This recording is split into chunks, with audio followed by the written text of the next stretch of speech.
In November 1983, a group of well-intentioned first-time producers raised $4 million and brought Marilyn Monroe back to life on Broadway at the well-known Minskoff Theater off Times Square.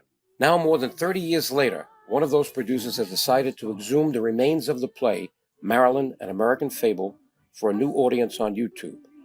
Norma Jean, the orphan girl who morphed into Marilyn Monroe, was used and abused by Hollywood and some of the highest figures in Washington's political establishment. In what follows on YouTube are the highlights of the Broadway play Marilyn, an American Fable, including the TV ads that could not be fully used in 1983. The play begins with Norma Jean, a young girl in a foster home with a dream to someday become somebody important. Then, in the form of an American operetta, the play and the music follow Marilyn Monroe through her stage career and 3 marriages. First as Norma Jean to a young and handsome high school athlete Jimmy Doherty, then as Hollywood's creation as Marilyn Monroe to baseball hero Joe DiMaggio, and finally to playwright Arthur Miller, after which she succumbs to addiction, depression, and a suspicious early death at the age of 36. Marilyn, an American Fable, tells the whole story, from her upbringing to her fame to her untimely death, in a way that reveals why her iconic impact has never died. Marilyn, an American Fable. I mainly want to introduce to you somebody who is going to be the captain of the ship for the production of Marilyn. It's a big musical, a cast of 32 with a 24-piece orchestra. It's ready to go, and the person that we entrusted to is the director and choreographer, whose job it is to take the vision of the librettist, the composer, the lyricist, the producers, and to execute that vision and get it on stage, and in fact take it way beyond. So it takes a person with great talent, great experience, great knowledge, and we have such a person in our director choreographer. He has directed all of the book-style musicals, The Mame, Sound of Music, Roar of the Grease Paint, Finian's Rainbow, quite a few of them. He has, for the last few years, been Gene Kelly's protege, and he was assistant choreographer on the film Xanadu, and he was choreographer on Francis Ford Coppola's One from the Heart. So he is very much, and he was an actor for many years before he got into the directing and choreographing business. So he knows the stage, both as an actor, as a director of actors, and a choreographer. And one third quality that he has that's very special for us in this project is he's had 23 film clips on the MTV channel, including 2 of this year's Grammy winners, the Song of the Year, Rosanna by Toto. He conceived and created the film clip that made it a #1 record around the world and the Grammy winner. And he also conceived and directed and choreographed Olivia Newton-John's physical film clip. So he has that very special quality of taking music and making it visually very exciting. And our show is about 90% sung, with as many production, in fact more production numbers in it than West Side Story. So it's going to be one of the singingest, dancingest shows you've seen. Ladies and gentlemen, without further ado, I'd like to introduce you to a very special man, our director choreographer, Mr. Kenny Ortega.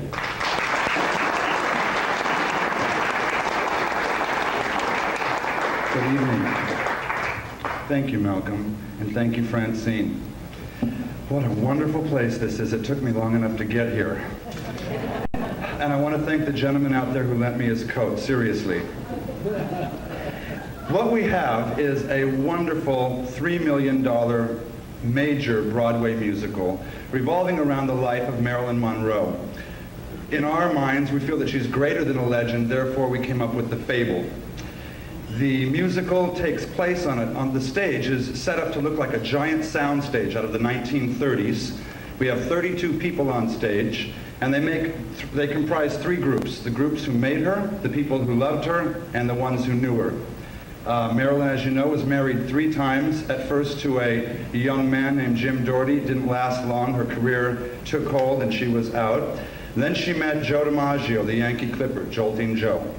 And they had a romance that was off and on, but lasted throughout. And to this day, Joe DiMaggio still remembers Marilyn and sends roses to her gravesite. And then finally, but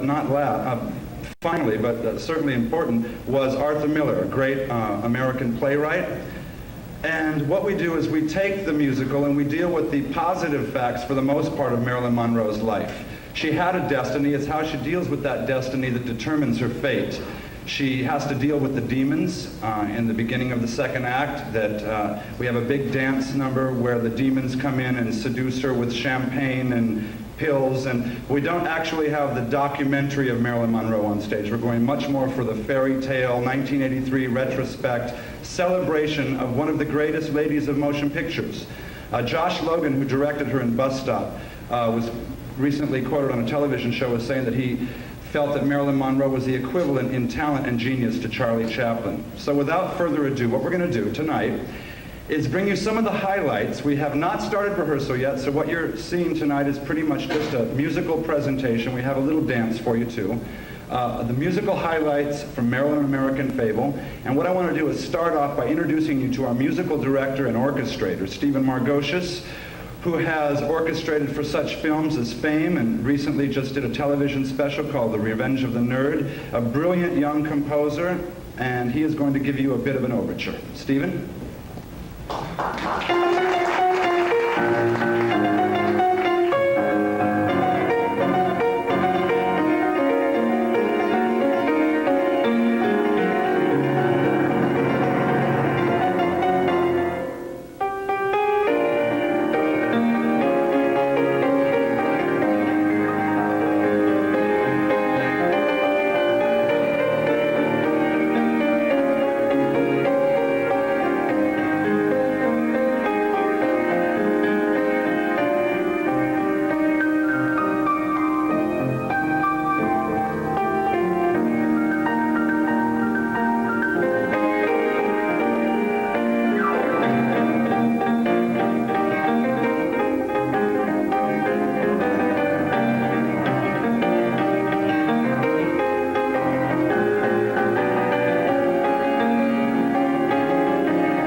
No.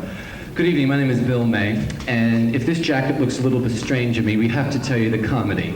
Kenny Ortega, our director, and Lisa and Tyler, two dancers, and some of our technical people flew in from Bermuda this morning, but their luggage never made it. So with the compliments of the waiters, the staff, the producers, they look pretty good. What do you think? No luggage. But you didn't know, the show's got to go on. We want to thank you for sharing this exciting venture with us, and we're going to look forward to you seeing it now on Broadway, the finished product. It's a dream. It's 2 years of 18 hours a day, lots of hard work, lots of faith and believing in something you really get up in the morning and every day say, yeah, we're going to do this one. It's the spirit of Marilyn Monroe that counts. On August 5th last year, 20th anniversary of Marilyn Monroe's death, the attorneys came to me for the Marilyn Monroe estate and they said, hey kid, who do you think you are doing a musical of Marilyn Monroe? And I said, gentlemen, by my deeds you should know me, not by my mouth. And I said, put on the show. We presented it to them. And they said, gentlemen, this is the show we want on Marilyn Monroe. And a very special man helped me to make this dream possible. I'd like to introduce him to you right now. He's a man who's a resident, a part-time resident of Ocala, his property here, and is involved with Fran in business and her husband. And he's helped make this a very special dream come true. I'd like to introduce you to him, Mr. Joe Giacotti. Would you please welcome. He's trying to sell me a horse. Can't sell this guy anything. Well, this is really exciting for me. We bought a house here in 1970, I guess it was 1976. I live in Golden Hills. I'm a partner in a big accounting firm. I've been there 22 years. How do I get involved with something as crazy as this? Right? That's the first question everybody asks. I only met these guys 3 months ago. This has been a 2-year epic, an odyssey. Bill May and Malcolm Cook, that beautiful Australian actor that you heard before, had this dream. They made it happen. They scored the entire music that you heard tonight. Obviously nothing like it was tonight, but it was there. And they had the nerve to go to the estate of Marilyn Monroe, a big attorney. They had a visit. They didn't just deliver a piece of paper. They delivered a concept and the music. And after 21 years, they got the rights to a story on Marilyn Monroe. Never been done before. Several months ago, someone invites me to a preview in New York. And I hear this thing. I didn't see Marilyn. She wasn't around. They didn't want to bring her out. By the way, this is the debut of Marilyn.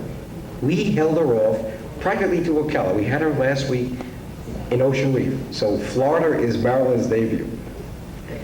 And I was just so impressed with what I heard. I'm really impressed now, obviously, because I got my money in it.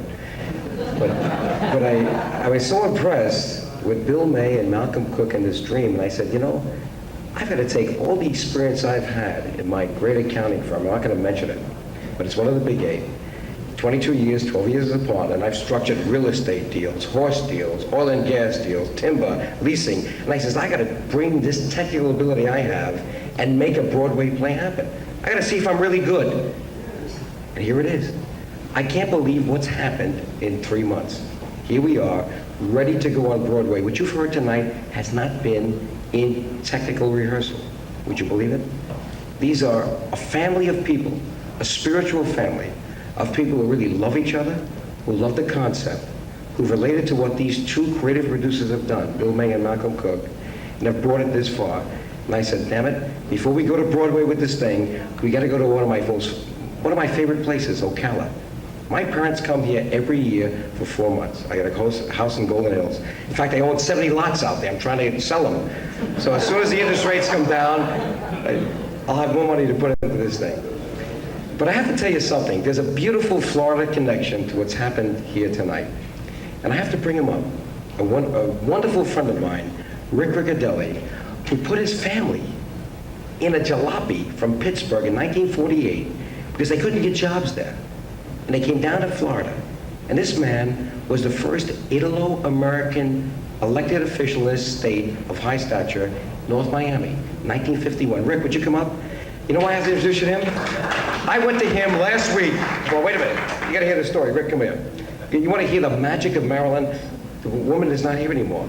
But the psychic energy of this woman, I believe, is making this play happen. Every week, something crazy happens to get us to overcome all kinds of barriers, and we're heading towards Broadway. We've made no deals. No big corporations, no big demons, no big mince-offs. Although we got his theater, we haven't taken his money. We've gone to the investors, minimum $30,000 a pop, just like you'd syndicate a goddamn stallion, and we got him for this play. You wouldn't believe it, and we've done it.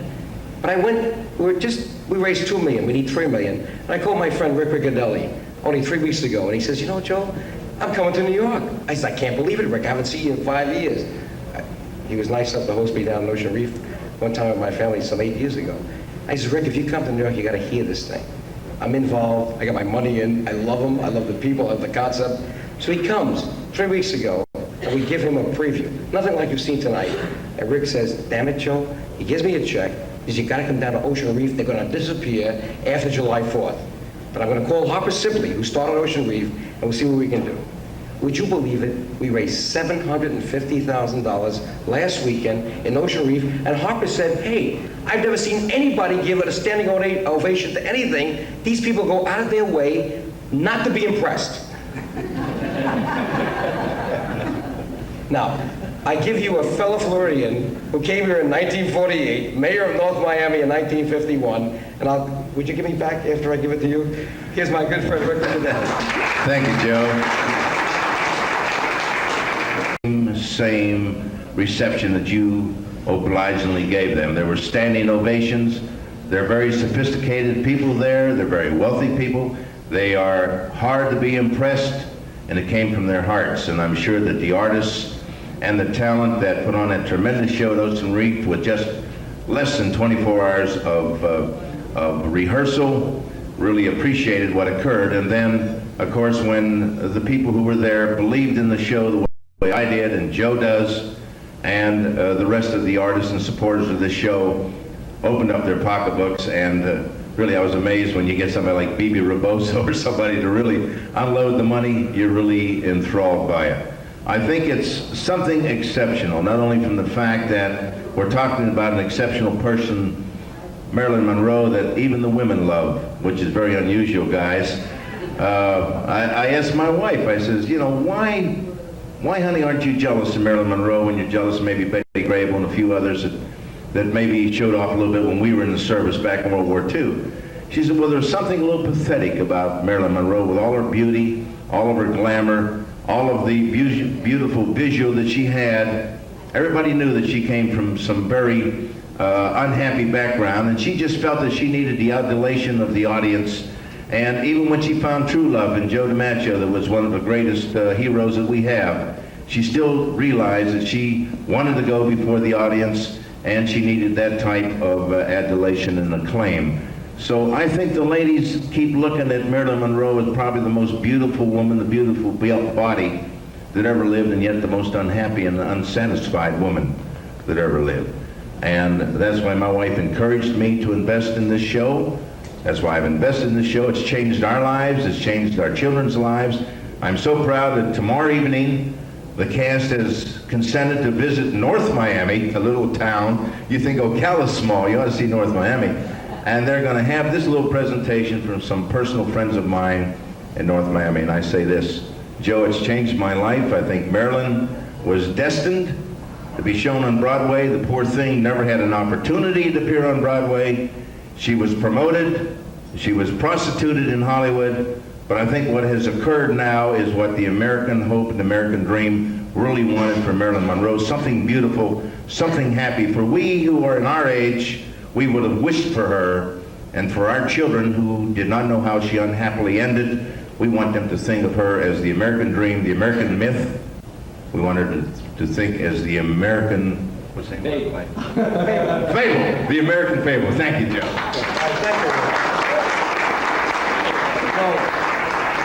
I learned a lot about Florida from Rick Riccadelli. This guy is incredible. You talk about another play we're going to write one day. He ties 1,400 insurance agents around the state into him in a little building he owns near the airport.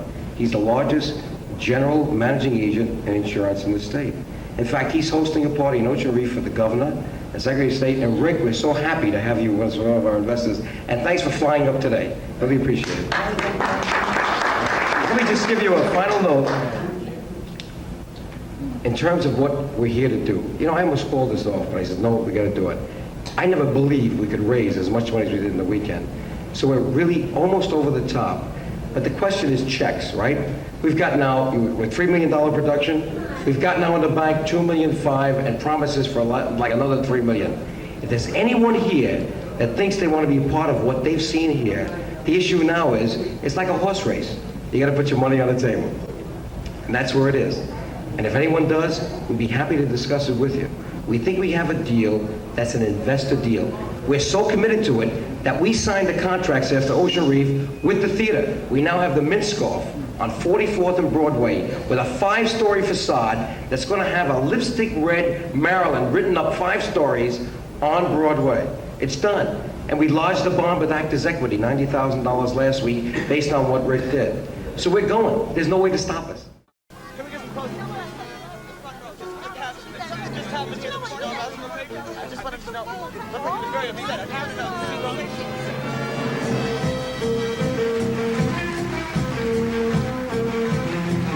What a magical and exciting evening this is sure to be. Oh, you fans all over the country. This program is being broadcast live from the premiere of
You see Miss Monroe wearing the pink?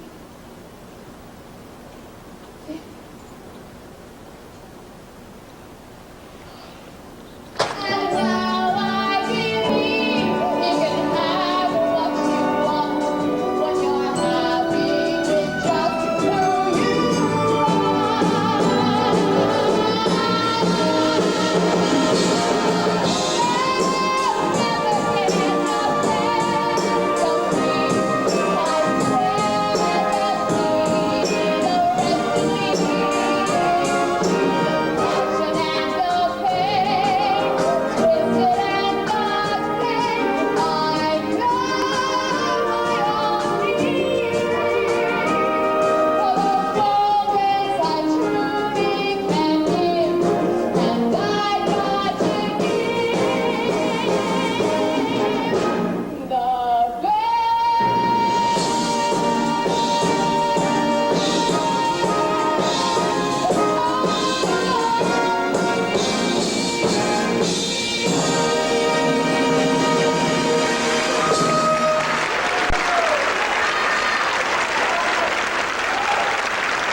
Beyond your wildest dreams comes Marilyn I wish hard to wish upon a star. it will belong to me alone, a single dream. And to leave you feeling like you've never felt before.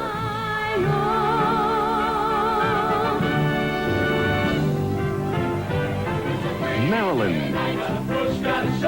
Everyone talked about her. And now everyone's talking about the musical.